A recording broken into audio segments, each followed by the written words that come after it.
Okay, so I pulled up and I was on the outside. It had already been boarded. So we sat outside and talked for a little bit, and I gave him general information. And then we did a tour. And then I could really see the grief that they were experiencing. It was very, very bad. And my heart ached for them. I understand their anguish. This is their livelihood. This is their life. They've poured everything into it, and now it's not usable. So I look them straight in the eye and I say, I can fix this. I'm going to fix this. We're going to fix it. We're going to work with you. You're going to understand what we're going to do. That's what we do.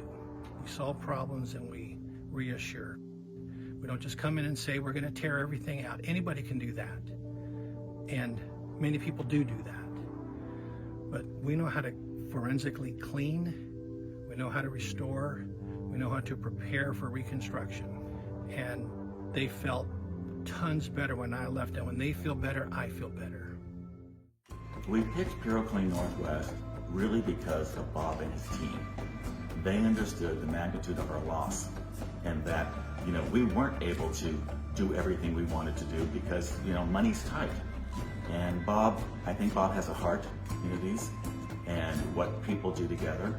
And that's why we picked Bob. I mean, PuroClean Northwest saw us on the news and they saw the need and they came out the very next day when we called them, where a lot of other people that we reached out to showed up once and never heard from them again.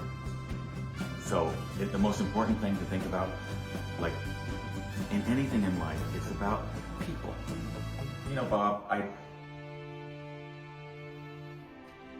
Bob, you came out here and you promised something. And we have heard promises before from people. I mean, we're new at this. We've never been store people or had a commercial space before.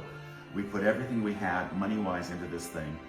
And you came out here and I heard your story about you and your family and how you think. And I think we have a connection there. And I think that's who you want to work with, right? Yes. We knew that we could do something, and when we heard that you didn't have an insurance claim because of, just because, through no fault of your own, but then when that happened, I'd know how I'd feel if I was in that spot. And I'd want someone to, throw me a lifeline, as it were. It just gives us a lot of pleasure to be a part of it. Thank you. Thanks for letting me come out. And we really, we loved your team, just so you know. Thank you. They're good people. Well, I love them too, though.